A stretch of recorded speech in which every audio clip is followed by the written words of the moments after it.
ratified by the executive committee. So that is our update for this quarter, and we're looking forward to getting this work kicked off and really moving in the next quarter. Thanks, Yasi. Thank you so much, Heather.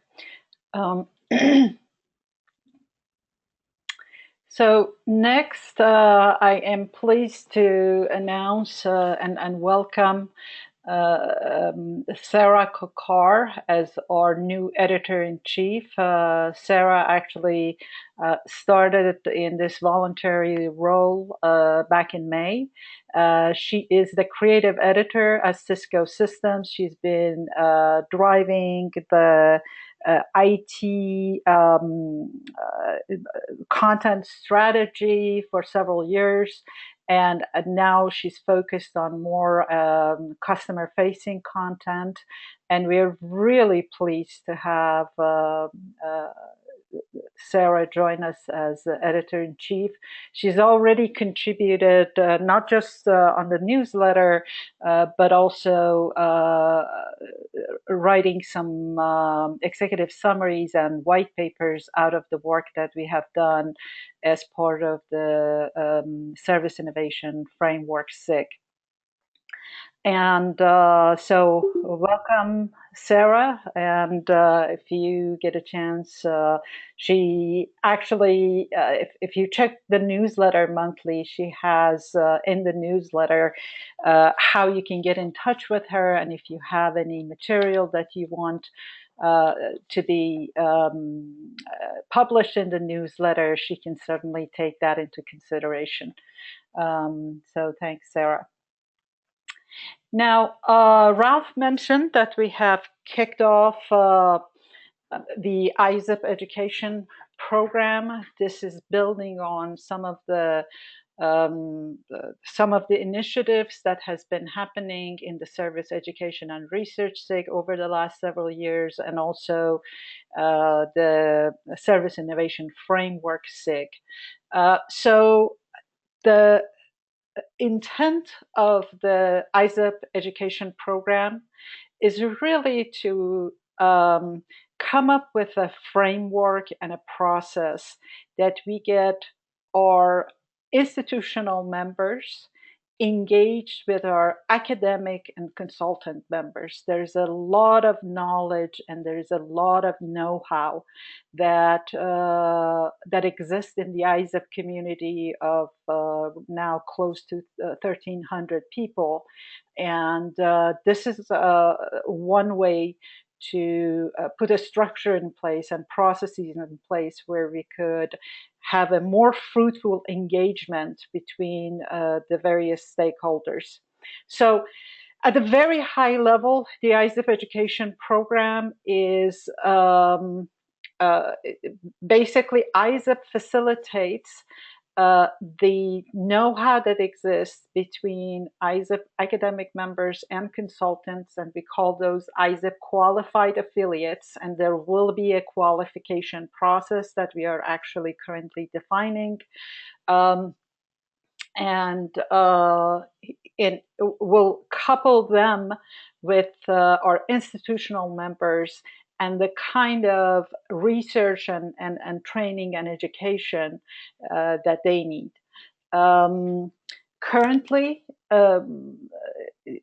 there has been a pilot underway with Cisco over the last couple of years, and we're currently also developing a pilot with IBM. We are going through a process of how we're going to qualify affiliates. Soon we'll announce that this is the work that executive committee is doing, how content will be developed, how our intellectual properties are managed. And so stay tuned for more details on this. And as I mentioned, this is one of the works that has been underway. It's this program that we are doing called People-Centered Innovation Methodology with the Cisco Incubator Program. I see DJ Christman on the call, and DJ, would you like to give an overview of this real quickly? Since you and Heather has been really driving this together with Dr. Gerhard Gütergen.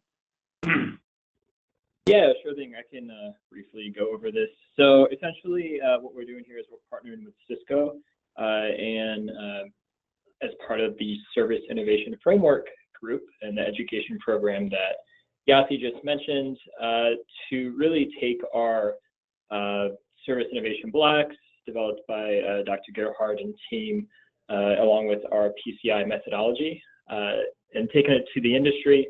Applying it to the industry, there is a group we're partnering with Cisco who have basically been through a hackathon. There's about 100 projects as part of Cisco, and we're partnering with the top 5 or so of those projects to really make their innovations more mature. They're in it, basically the innovation ideas that they had.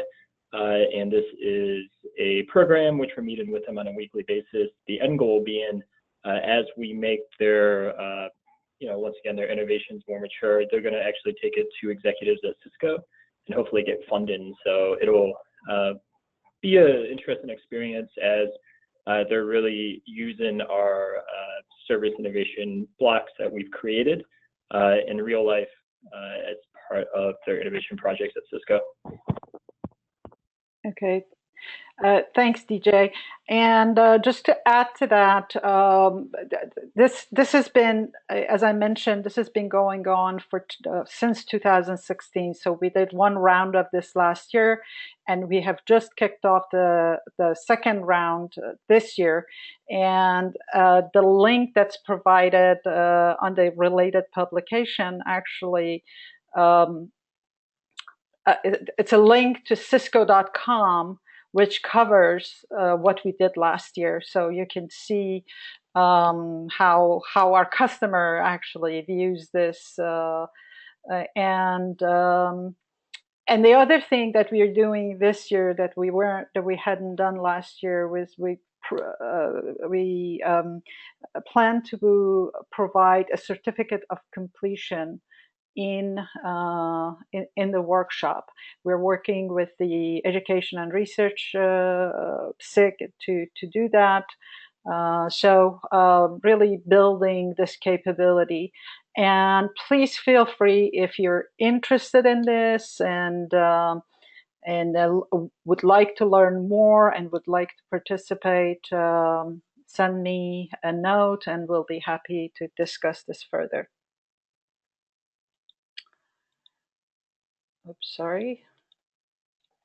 So next is an update on our Discovery Summits. Our commitment this year has been 2 Discovery Summits. We did one back in May.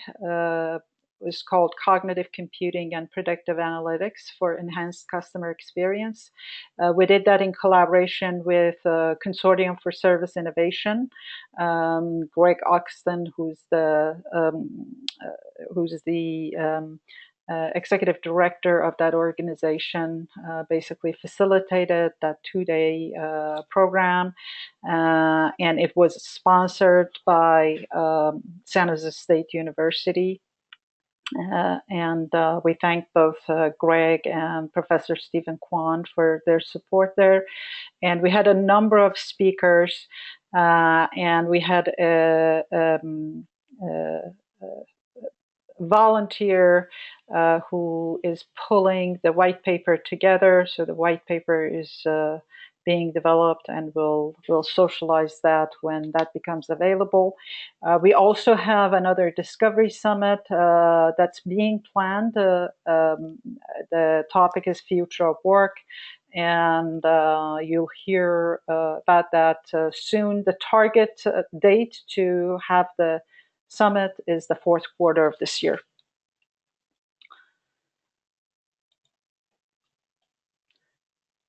Haluk, would you like to give an update on other ISSIP events?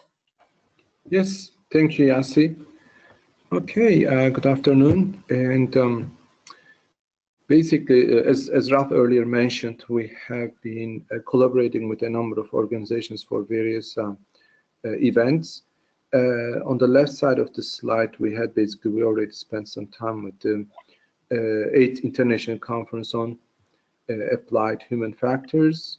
We had an ISSIP NSF workshop on March 29-30, 2017. And then we also spent some time at the Higgs 50 in January at Hawaii. And then we also had, with the sponsorship with San Jose State University, we had 2 innovation roundtable luncheons, July 12th and February 15th. I wonder, Yassi or Jim, would you guys like to give a couple words on these? Because I haven't had a chance to attend them. Jim, would you like to say a few words? Okay, he might. Well, I just had to get off yeah. queue.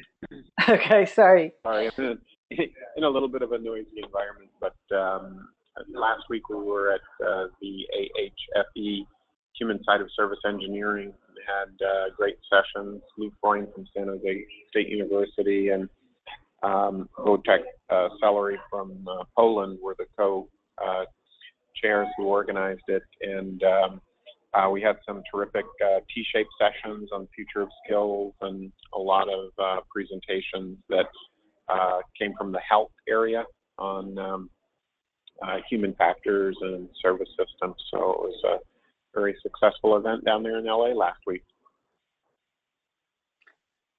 Thanks, Jim. Thank you. Maybe we can go to next slide, yes.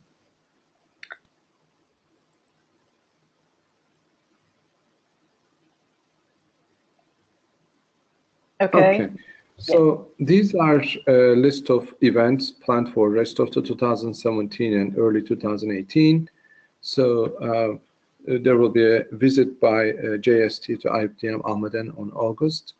And then we already have 2 workshops and I believe 2 ISSIP collaboration research mini-track sessions, basically 4 events scheduled at the Higgs conference.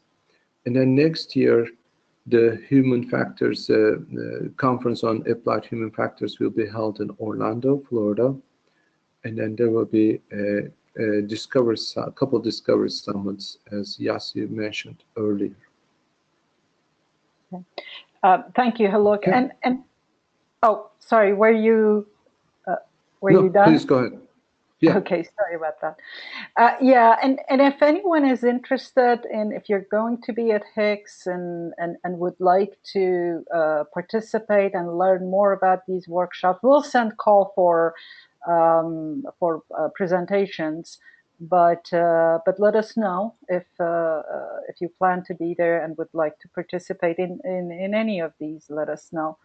We're also, in addition to what Haluk mentioned, we are planning to have in next year to have a Discovery Summit with JST, and also the Strategy Council is looking at how we could scale our Discovery Summits in 2018, and also we are exploring with Gocheon University in Korea to potentially do a Discovery Summit in Korea. Oops. All right, Haluk, this one is yours too. Okay, thank you, Yassi. This is a book series Jim and I have been co-editing for almost 4 years. And basically, this is one of the knowledge dissemination methods for ISSIP. And so far, this is a book series from the Business Expert Press, and it's about service innovation in service systems. And so far, 25 books have been published, and in last quarter only we have 1 book published, and then 12 more books are in progress. And please let us know if you have any interest of writing a short booklet, and Jim and I will be very happy to facilitate the process and help you out to, publish your book with the Business Expert Press. And then, in addition to this book series, ISSIP has been also collaborating on a number of other publications, such as a Summit report, Discover Summit report from March 2017, and then there will be another Discover Summit report from the Cognitive Computing and Predictive Analytics Discover Summit, and then there will be a ISSIP NSF workshop report from the ISSIP's March event in 2017. And like I said, any of the ISSIP members would like to participate or co-author in a book or author in a book, please let us know. Okay, thank you, Haluk. Okay. Thank you, Yassi. Okay, just the update on the SIGs. So the Education and Research SIG has been meeting, have been having speaker series, and as it turns out, the summertime is a lighter time for everyone. It's basically the speaker series have not been as busy as it has been over the year, but however, we've had 3 additional ones since last quarter, and the SIG continues to actually produce a lot of good work, and the focus of the SIG in the coming months will be really solidifying this ISSIP education program, as the SIG has been doing over the last several years. The Service Innovation Framework SIG, and so that in the interest of time, I'm going over this. Typically, we ask the SIG leads. There are a few who are not here today, and so I'm actually giving the update. And Amar, Haluk, Jim, Heather, DJ, Leslie, just jump in, please. So the Service Innovation Framework SIG. We've been very active there, and there was a white paper that Professor Gerhard Güdergen has been leading, that has been submitted for publication to the Service Science Journal. We are road mapping the goals for 2017, and it's a lot around the ISSIP education program. We are looking at giving out in various programs certificate of completions, again, together with the Education and Research SIG. There will soon be an executive summary and a case study of what we have done actually with Cisco. Some of that is on the website, and there will be the executive summaries on the website, but a case study is underway.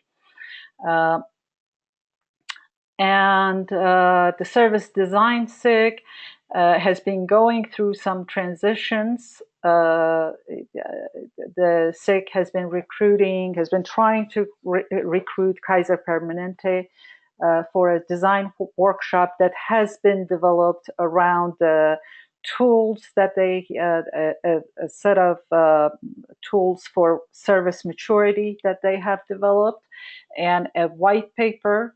And Leslie and Heather have been exploring together how the synergies between the Service Innovation Framework SIG and the Service Design SIG. So the transition is really to see how there can be tighter coupling and leveraging between the works that have been done. Because the Service Innovation Framework SIG also has had a lot of contributions on service design from SCAD, so we have our own SIG. So there's really a lot of synergies that can be had, and both Leslie and Heather are looking at that, and DJ, and I know the SIGs are starting with giving at their respective SIGs presentations so that the SIG members can learn more about each other's work and sort of see where what emerges out of that. The SDN SIG run by Casimir Dukasatis has been also busy. They have been they presented at Cisco Live, submitted several papers to IEEE conferences and New York IT Cybersecurity Conference and SDN World Congress. So they're waiting to hear back. And one of their goals is cross-pollination between other SIGs. And at some point, I know they are also presenting on what they are doing with the Education and Research SIG, and they're continuing to basically promote education on software-defined networks and NFV. The IoT and Analytics SIG, led by Prashant Tyagi, I know several of the members have been meeting on identifying some of the security gaps in IoT that the whole industry is really wrestling with. And I know they've been focused on writing a white paper, and after really developing that white paper to get the larger industry involved and actually making some recommendations to standard bodies such as the IoT Consortium. So that's an update on the SIGs. I'll just pause to see if Heather, Leslie, and Haluk and DJ want to add something.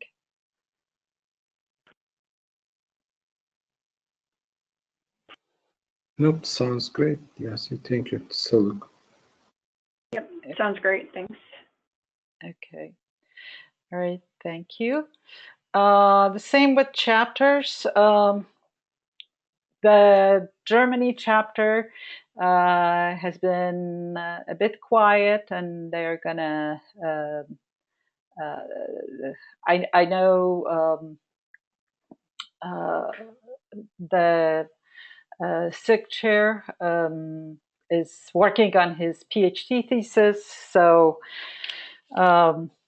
so that's gonna, I'm sure, start being more active after that. We just had a meeting at AHFE with Carla Bassano, our chapter's chair in Italy, and she actually presented at the T-Summit track at HSEE, which is actually the T-Summit session. HSEE is a mini track at AHFE. And so, and she's been continuing to promote ISSIP and service science in Italy, and has been basically supporting the membership of University of Salerno in ISSIP. Our Swiss chapter, they've been very busy. Our president, Ralph Badanelli, spoke at their annual conference back in May,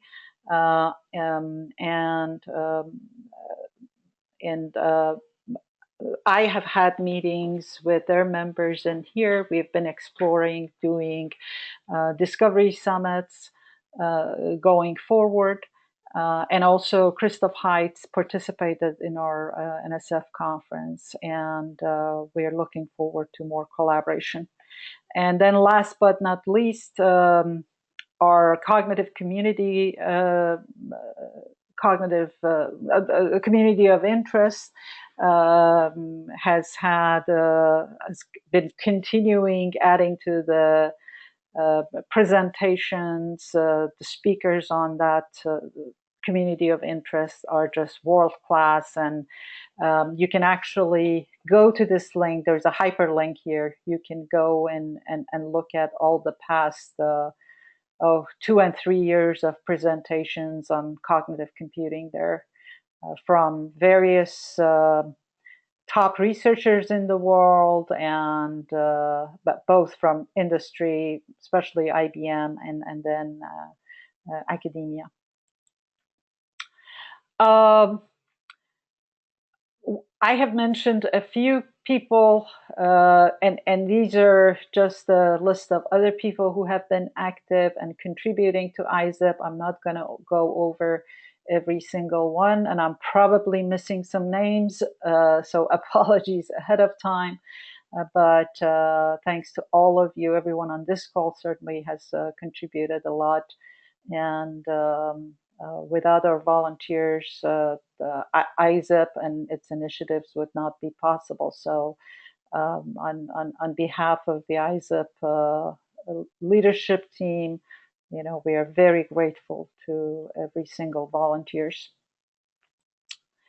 Just to give you an update on the operational side, on the membership side, University of Warwick joined ISSIP, and University of Naples is interested, and they're working on joining ISSIP.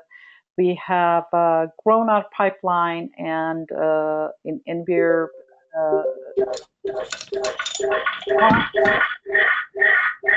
hello. Hello. Hi, yes, this is Rama here. Hi, Rama. Welcome. There's a Sorry about that. I'm going to go on mute. Looks like I created an echo. Okay, no problem.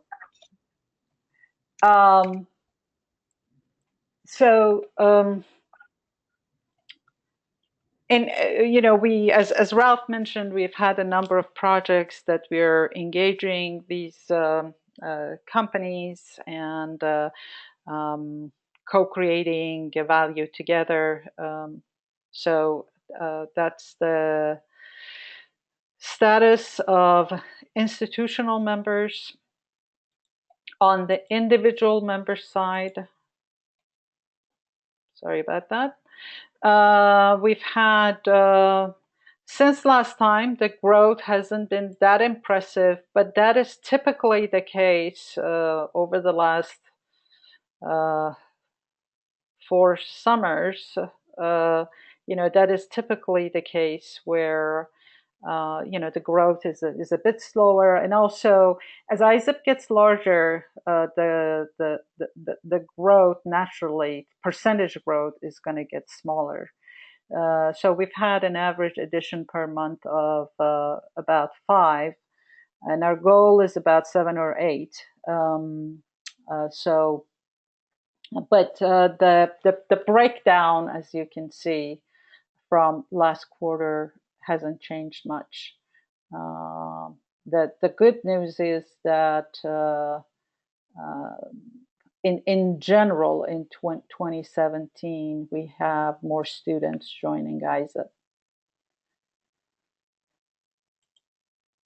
And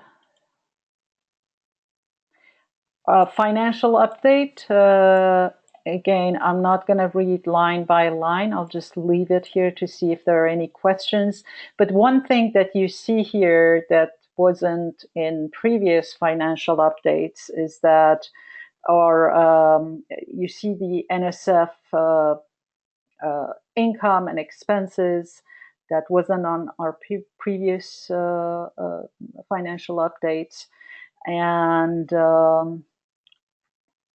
And so, everything that we have so far, the complete grant is just under $50,000, $49,970, $49,970. So the majority of that has been spent, naturally so. And so you can see the other items, and I'll leave it here just in case if there are any questions.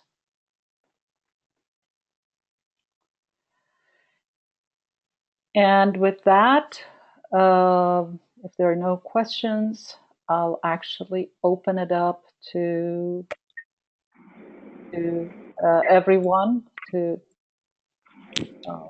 if there are any comments, any questions for the board.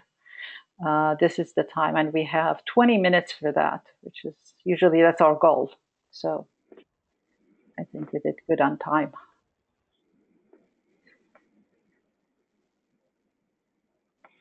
Hey, Yasi, this is Sunil. Really good update. Thank you. I wanted to just kind of verbally share an update on the tech radar work that I was doing. We hit a bit of a snag in the road with 2 out of 3 of our volunteers. So we're going to have to think about how we recast that. So I'll come back with an update to the leadership team meeting here in the next couple of weeks, and then we'll follow it up with a board update at the next meeting as well. Thank you, Sunil. Thanks for that update. Any other comments or questions or suggestions? This is the chance to engage with the board, with our president, Ralph, with our VP, Rama. Yasi, this is Ralph. I would just like to take this opportunity to thank all of the volunteers who have come forward this year. We are seeing much wider and deeper involvement from more and more people, such as Heather and yourself, of course, and Rama and Gerhard and many others. So I hope we can keep this momentum going and get more and more of the membership involved in the programs and projects we're working on. But I want to thank all of those who have contributed in the last year. Yeah. And this is Jim. I'll give a shout out to Diane Fodell, who's on that IBM volunteer list, and she's, of course, led the creation of the Cognitive SIG and speaker series. They're taking a break now, but for anybody that hasn't looked at that compiled list of presentation and recorded videos that Diane Fidel, led, it's really quite extraordinary. Diane, I don't know if you're on the call, but good work. Yeah, absolutely, Jim. And sorry if I didn't have, I noticed that I didn't have all the names of the chairs on that slide. So my apologies to Diane, and phenomenal job. I want to echo that. And also I want to echo what Ralph said, because it's really, ISSIP without the volunteers would not be possible. And if you have any other ideas, if you've been wanting to get more involved with ISSIP, but you were thinking, why doesn't ISSIP do this? Please contact us. Please contact me, Ralph, anyone on the board, leadership team. We would love to hear from you. So this is all about co-creation.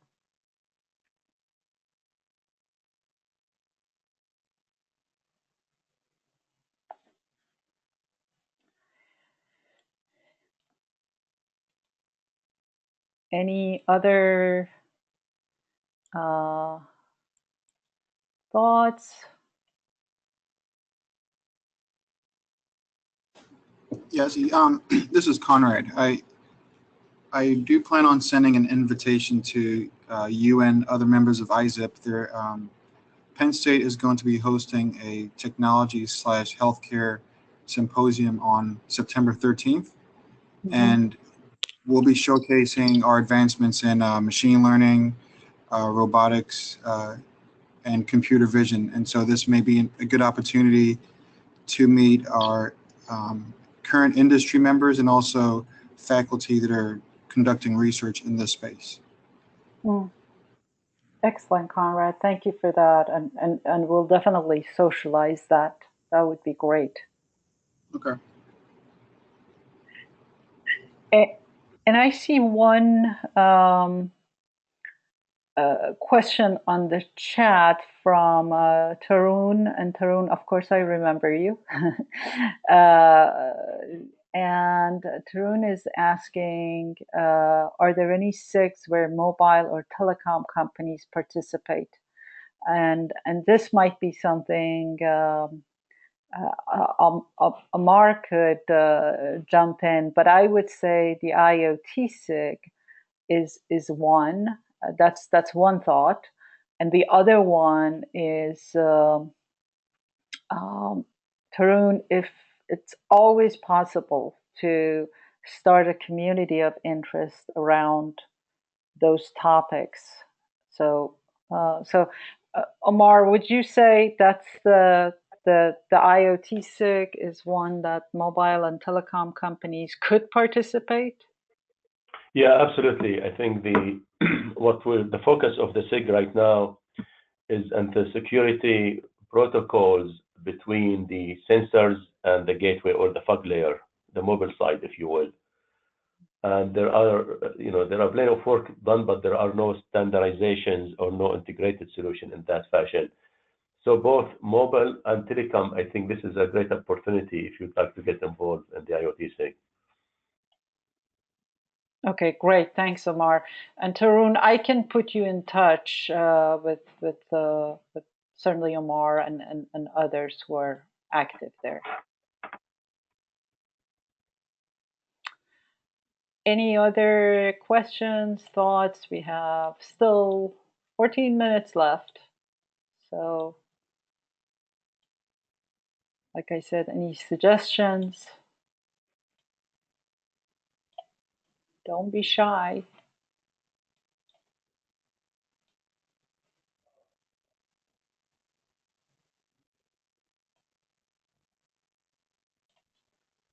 All right. So unless there are anyone